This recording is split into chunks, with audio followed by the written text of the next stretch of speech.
اللہ کہتا ہے بندو فرشتوں سنو، میں نے اس کی مغفرت فرما دی ہے۔ اسی لیے آمنہ کا لال ارشاد فرماتا ہے من صام رمضانا ایمانا و احتسابا، جس نے بھی ماہ رمضان میں ایمان کے ساتھ ثواب کی نیت سے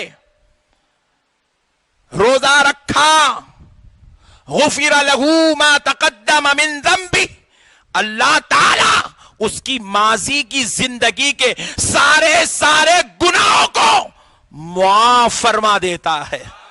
گویا کہ رمضان کے روزے رکھنے والا اپنے گناہوں سے ایسے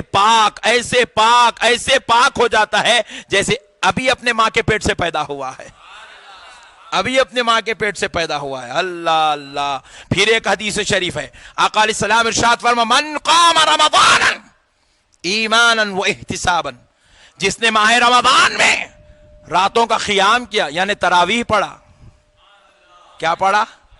تراویح پڑھا، کیونکہ روزہ عام دنوں میں افطار کا وقت نہیں ہوتا، عام دنوں میں تراویح نہیں ہوتی، عام دنوں میں شب بیداریاں رمضان کی طرح نہیں ہوتی۔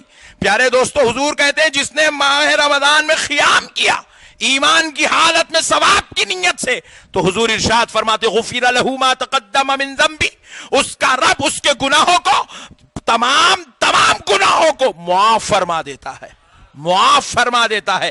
گویا کہ وہ ایسے پاک ہو جاتا ہے جیسے ابھی اپنے ماں کے پیٹ سے پیدا ہوا ہے۔ اللہ اللہ، قربان جائیں اللہ کی رحمت پر، اللہ کی رحمت پر قربان جائیں دوستو۔ یہ اللہ کی شان ہے، گناہگاروں پر اللہ اتنا مہربان ہے۔ اب گناہگار بندوں کو چاہیے کہ وہ ماہ رمضان سے استفادہ کر لے، ماہ رمضان کا فائدہ اٹھا لے، ماہ رمضان شریف کا احترام کر لے، ماہ رمضان شریف کی تعظیم کر لے، ماہ رمضان مبارک شریف میں اپنے منہوں کو بند کر لے۔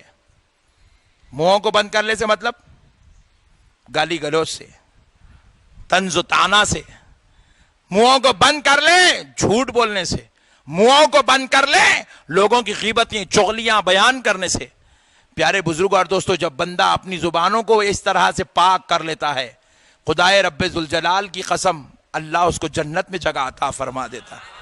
یہ رمضان ہمارے درمیان ہمیں مولا سے جوڑنے کے لیے آیا ہے۔ کس سے جوڑنے آیا؟ مولا سے جوڑنے آیا۔ ہمارا کام ہے رمضان شریف میں خوب عبادت کرنا، تقوی اختیار کرنا، خوب پرہیزگاریاں کرنا، سحر کے وقت میں بستر کی نیند، آرام کی نیند، کیونکہ اب رمضان میں جلدی نہیں سو سکتے آپ۔ تراویح پڑھ کے گئے کرے تک آپ کو 11 بج جاتے، 11:30، 12 بج جاتے گھر کو گئے۔ اب بعض لوگ تراویح پڑھ کے 12 بجے جا رہے ہیں، سیٹ صاحب بھی 12 بجے جا رہے ہیں دکان بند کر کے۔ جی کیا ایسا گھر کے دیکھ رہے ہیں؟ انہوں بھی گراہکاں پورے سمیٹ کے گئے تک 12 بج جا رہے، بیچارے یوں سوتے ہی بیگم آئے، اٹھو اب بھی لیٹانا بیگم۔ بولے حضرت سحری کا ٹائم ہوگا جی۔ ارے باپ رے باپ، انسان سحری کے لیے نیند چھوڑ کر اٹھ جاتا ہے۔ تو سن لو دوستو، کیا نعمت ہے۔ اللہ اللہ، حدیث پاک ہے، رسول اللہ ارشاد فرماتے ہیں روزے دار کا سونا بھی عبادت ہے۔ اور اب اٹھنا کتنا کمال کا ہے ذرا غور کر کے دیکھیے، روزے دار کا اٹھنا کتنا کمال کا ہے ذرا غور کر کے دیکھیں۔ نبی کریم علیہ السلام ارشاد فرماتے ہیں کہ سحری کر لیا کرو، یہ میری سنت ہے۔ جو سحری میں تم کھاتے ہو نیکیوں کے پلڑے میں وہ غذا تولی جاتی ہے، نیکیوں کے پلڑے میں وہ غذا تولی جاتی ہے۔ بروز محشر سحری کا کھانا نیکی کے پلڑوں میں تولا جائے گا۔ ایک جگہ ایسی بیان کرا تو ایک نوجوان بعد میں مل کے پوچھا حضرت پھر دبا کے کھانا کیا سحری میں؟ اب تک خالی تلے ہوئے انڈے پہ پاپڑ پہ اکتفا کر رہا تھا، آج سے کوفتے، شامیہ، شکمپور، کٹلیس وغیرہ بھی دیوں کیا؟ ارے بولا اس کا مطلب یہ نہیں ہے رے بھائی کہ تو تیسرے حکم تک کھا لے، مغرب تک خالی ڈکاریں چل رہے۔ اس کا مطلب یہ نہیں ہے، خوب کھانے کا مطلب یہ نہیں ہے کہ سحری سنت ہے، مطلب یہ نہیں ہے۔ نکاح سنت ہے بولے تو 6 کر لیتے کیا؟ بولو نا جی، نہیں کرتے۔ شریف لوگ آئے جی حیدرآباد میں۔ پیارے بزرگوں اور دوستو، سنت ہے سحری کرنا، مطلب یہ نہیں ہے کہ تیسرے حکم تک کھانا۔ سنت کا مطلب یہ آقا علیہ السلام نے اس کو سنت اس لیے کہا اس کو ترک مت کرو، ترک مت کرو۔ کیوں؟ کیونکہ جب تم سحری کا کھانا کھاتے ہو تو وہ کھانا نیکیوں کے پلڑے میں تولا جائے گا۔ اللہ اللہ، نیکیوں کے پلڑے میں تولا جائے گا۔ پیارے بزرگوں اور دوستو، پھر فرمایا جاتا ہے کہ سحری میں اتنا ضرور کھاؤ کہ جب صبح ہو تو بھوک کا احساس ہونے لگے. سحری میں کھانا مگر اتنا کھانا کہ دن میں بھوک لگنا. مغرب تک مست ہے پٹھے, کیا رہے بھائی فریش دکھ رہا, نہ صورت اندر جا رہی, نہ حلق سک رہا, نہ پیٹ دبلا ہو رہا, جیسا تھا ویسی چھے, ویٹچ نہیں گر رہا. کہاں سے گریں گا مولانا, تیسرے حکم تک تڑی دی اسے من سحری میں. ایسا نہیں. سحری کا مطلب ہے کہ سنت ہے ضرور کھائیں, لیکن دن میں روزہ رکھنے کا احساس ہونا, یعنی کہ روزہ لگنا, حیدرآبادی زبان میں روزہ لگنا. جیسے ہی آپ کو 11 بجے 12 بجے بھوک کا احساس شروع ہو گیا تو اب آپ کا ثواب میں انکریمنٹ ہوتا, ثواب میں اضافہ, کیونکہ جتنی بھوک لگیں گی اتنا ثواب ملیں گا. اب آپ ظہر پڑھنے کے بعد بالکل تھوڑے لاغر ہو رہے, سمجھو ٹیکا وکا لے رہے مسجد میں, یہیں سو جانا دل بول رہا, تو آپ کا ثواب اور بڑھ گیا. کیونکہ اب آپ جو بھوک کی شدت جو برداشت کر رہے ہیں, طبیعت پہ جو بار پڑ رہا ہے, یہ مولا کے لیے ہے. اور مولا کہتا ہے جو میرے راستے میں تکلیف اٹھاتا ہے میں اس کو اجر دیتا ہوں, ثواب میں اضافہ کر دیتا ہوں. اب عصر کی نماز ہو گئی, طبیعت پوری نڈھال ہو گئی, اب بالکل گھر میں بیٹھ گئے یا دکان میں بیٹھ گئے, بالکل اب خاموش بیٹھے, گرا کہا تو بعد میں آؤ بھائی پلیز. یہ کیفیت چل رہی, سبحان اللہ, یہ کیفیت چل رہی. تو اب سمجھ لیجئے کہ اب آپ کے روزے کی جزا کیا ہے. سن لیجئے, فرمایا جاتا ہے ہر عمل کا بدلہ جنت ہے.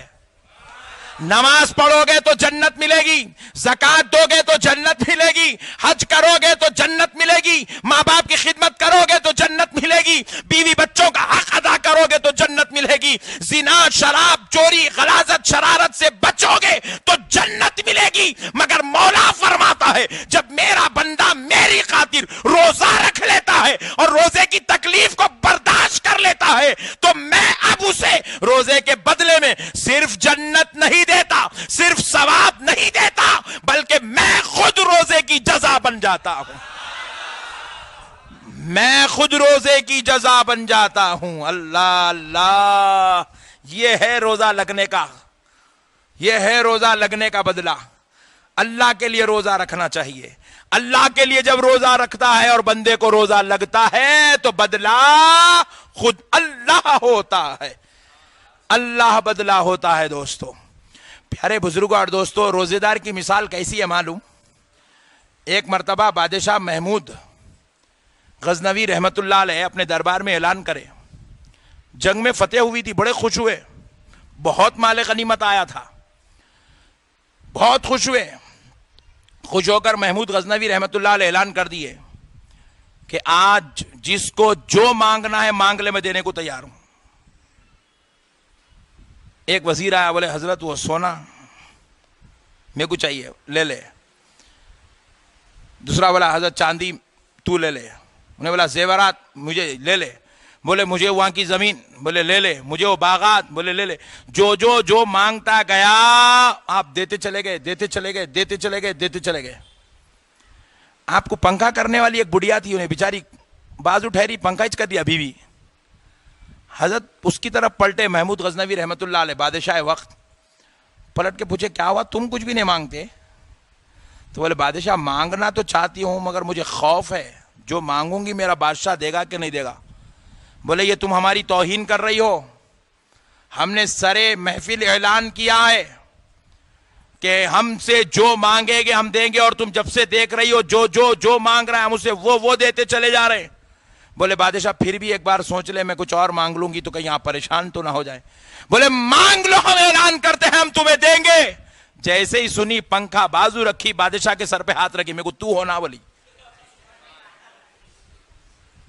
عقل مند تھی انہیں بولی سلطنت کے حصے لے کے کیا کروں, صاحب سلطنت کو لے لیے تو قصہ ختم, اپن رانی ماں پکے ہے. نہیں, روزہ بھی وہی چھے. بولے بندے یہ ثواب وہ نعمت وہ درجہ لے کے کیا کرتا, تو مجھے احترام کر لے, خدا تیرا ہو جائے گا, تو خدا کا ہو جائے گا. خدا تیرا ہو جائے گا, تو خدا کا ہو جائے گا. تو میرا احترام کر لے, مولا تیرا ہو جائے گا. اللہ اللہ, روزے کا بدلہ اللہ ہے دوستو, روزے کا بدلہ اللہ ہے. روزہ رکھ لیں, روزے کو بڑے اہتمام سے رکھیں. خالی روزہ رکھنے کا مطلب نہیں, آج کل نئے نئے مطلبہ نکال لیے ہمارے میاں بھائیاں حیدرآبادی میاں بھائی, نئے نئے مطلبہ نکالے. روزہ رکھنے کا مطلب کیا ہوتا ہے؟ بھوکا رہنا, نماز نہیں پڑھنا, قرآن کی تلاوت ہرگز نہیں کرنا, بولے زکوٰۃ لائٹ لینا, معاملے داریاں کراک پنا کرنا, عصر کے بعد مسجد کو آئے تو ایک آدھ فائٹ تو کر لینا. ہماری مسجدوں میں جھگڑا عصر کے بعد کیا, ارے جان دے رہے بھائی دونوں روزے دار پاگل ہیں, لڑ لے رہے, کراک ہے چھوڑ دے. روزے کی حالت بولے تو لڑا. یہ ساری چیزوں سے بچتے ہوئے روزہ رکھنے کا نام روزہ ہے. روزہ خالی بھوکے رہنے کا نام روزہ نہیں ہے. روزہ رکھنے کا مطلب ہے کہ کثرت سے اللہ کا ذکر کرنا. روزے کی حالت میں کثرت سے اللہ کا ذکر کرنا تو روزہ کامل ہوتا چلا جاتا ہے, روزہ اکمل ہوتا چلا جاتا ہے. لڑائی جھگڑے سے بچنا, نماز کی پابندی کرنا, قرآن کی تلاوت کرنا, اٹھتے بیٹھتے چلتے پھرتے آتے جاتے اپنے یار اپنے مولا کو یاد کرتے رہنا. اللہ اللہ اللہ اللہ اللہ اللہ, اپنے مولا کو یاد کرتے رہنا. جو ایسا کر لیتا ہے تو اب روزہ اس کو بدلے میں خدا سے ملا دیتا ہے, خدا سے ملا دیتا ہے. میرے پیارے بزرگوں اور دوستو, حدیث شریف ہے, رسول اللہ صلی اللہ علیہ وسلم فرماتے ہیں دیکھو روزے دار کی کیا عزت ہے, روزے دار کی کیا شان ہے, روزے دار کے لیے کیا خصوصی انتظام رب کریم نے فرمایا ہے. فرمایا جاتا ہے جنتی تو ہزاروں لاکھوں کروڑوں اربوں خربوں ہوں گے, اربوں خربوں ہوں گے, اور جب آمینہ کا لال شفاعت کرائے گا تو سارے دوزخی بھی جنتی ہو جائیں گے, سارے گناہگار جنتی ہو جائیں گے, سارے خطاکار جنتی ہو جائیں گے سوائے بازو والوں کے. کئی کو بولے تو پٹھے حضور کی شفاعت مانتے ہی نہیں, انہیں مانتا نہیں تو اللہ اس کو دیتا ہی نہیں. نہیں نا بھائی, بولو نا جی بھائی. ہاں, جو مانتا اس کو دیتا, جو نہیں مانتا ہوتا ہی نہیں, ہوتا ہی نہیں. تو اس لیے پیارے بزرگوں اور دوستو, تو اب ہمارے آقا صلی اللہ علیہ وسلم جب شفاعت فرمائیں گے تو اللہ اپنے حبیب کی رضا کی خاطر وَلَسَوْفَ يُعْطِيكَ رَبُّكَ فَتَرْضَىٰ,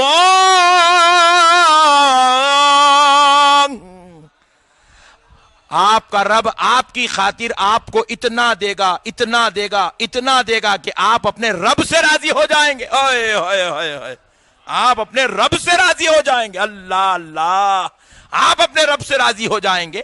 حبیب پاک جب شفاعت کے لیے سجدے میں سر جھکیں گے, اللہ اتنا دے گا, اتنا دے گا, اتنا دے گا, ساری دوزخ گناہگاروں سے خالی ہو جائیں گی. پلٹ کے دیکھیں تو خالی بازو والے رہیں گے, انشاءاللہ بازو والے رہیں گے بس. تو پیارے بزرگوں اور دوستو, غور کرنے والی بات ہے, اللہ اتنا دے گا. مگر میرے بھائی دوزخی جنتی جب اتنے ہو جائیں گے, اتنے ہو جائیں گے, مگر وی آئی پی سیکشن جنت میں ایک وی آئی پی سیکشن ہے, آپ کو معلوم ہے اس کا دروازہ بھی الگ ہے. جنت کے 8 دروازے ہیں. کتنے؟ ذرا زور سے بولو. دیکھو, جہاں نہیں جانا ہے وہاں کا پتہ معلوم نہیں کرنا, جہاں جانا ہے وہاں پورا معلوم کر لینا, نہیں تو بعد میں بھٹکے تو کوئی بتانے والے نہیں رہتے. تو اس لیے پیارے بزرگوں اور دوستوں, اپنے کو جنت میں جانا ہے. جنت کے کتنے دروازے ہیں؟ ذرا زور سے بولو. سبحان اللہ. جنت کے 8 دروازے ہیں, اور 8 دروازے کیسے معلوم؟ ایسے یہ 6 فٹ کے ہے, 12 فٹ کے. حجی سنو, میرے آقا صلی اللہ علیہ وسلم ارشاد فرماتے ہیں تیز رفتار گھوڑا جنت کے دروازے کی اس چوکھٹ سے دوڑنا شروع کرے تو اس چوکھٹ پہ پہنچنے کے لیے 70 سال کا وقت لگ جائے گا. تیز رفتار گھوڑا, تیز رفتار گھوڑا یہاں سے دوڑنا شروع کر دیں تو 70 سال لگیں گے. کہتے اتنا بڑا دروازہ ہے, خالی چوکھٹ چوڑائی اتنا بڑا ہے. ویسا ایک دروازہ جس کو وی آئی پی سیکشن بولتا ہوں میں, اللہ ویسا ایک دروازہ صرف اور صرف روزے داروں کے لیے رکھا ہے. صرف اور صرف, بولے دوسرے کوئی نہیں آنا ایسے, یہ صرف اپنے خاص لوگوں کا بات ہے. تم روزے ادھر آؤ. تو اس لیے روزہ مل گیا تو ضائع نہیں کرنا. کئی ہمارے بھائیوں کو میں دیکھوں سحرن ہونے کے بعد بھی سحری کر رہے ہیں. بھائی سحرن ہونے کے بعد سحری کبھی نہیں کرنا. سحرن ہوگا خلاص, سحری ختم. ایک نوالا نکو رے بڑے بھائی, وہ ایک ہی خراب کرنے والا ہے, دیکھتے رہے کو پلیز. سحرن ہونے کے بعد سحری نہیں کرنا, اور سحرن ہونے سے پہلے روزہ نہیں کھولنا. بازو والا 10 منٹ پہلے بجا دے رہا پٹھا, انہیں بہت ڈینجر ہے. اس کا سحرن سن کے کبھی بھی روزہ نہیں کھولنا. آپ سحرن سے پہلے روزہ نہیں کھولنا, یہ روزہ مکروہ ہو گیا. اور سحری کے بعد, سحرن سے پہلے اگر آپ روزہ کھول لیے تو روزہ فاسد ہو گیا. آپ سحرن کے بعد بھی اگر سحری کرتے رہے تو روزہ مکروہ ہو گیا. تو روزے کو مکروہ ہونے سے بھی بچانا, روزے کو فاسد ہونے سے ہی بچانا. روزہ بس ایسا روزہ ہونا کہ ہم ہونا اور ہمارا مولا ہونا, دوسرا کچھ اور نہیں ہونا. کھانا بھی کھا رہے ہیں تو اس کی رضا کے خاطر, بھوکے بھی رہ رہے ہیں تو اس کی رضا کے خاطر, نماز کو بھی آ رہے ہو صرف مولا کی رضا کے خاطر, قرآن کھول کے بیٹھے ہو تو یہ شرط نہ کو لگاؤ کیسا بھی اب کے ایک قرآن تو پڑھتوں باپ, ایسے شرطاں لگا کے قرآن مت پڑھو. قرآن بھی اس لیے پڑھو مولا میں تجھے سنا رہا ہوں, تو مجھے سن رہا ہے. مولا کی رضا کے لیے قرآن کی تلاوت, مولا کی رضا کے لیے جو ہے ختم قرآن, مولا کی رضا کے لیے تراویح, ہر چیز بس اللہ ہی اللہ ہونا, دوسرا کچھ اور نہیں ہونا. جب ایسا روزہ ہوتا ہے تو پھر ویسا فضل بھی ہوتا ہے, ویسی جزا بھی ملتی ہے, ویسی عطا اور مہربانی اور نوازش بھی ہوتی ہے.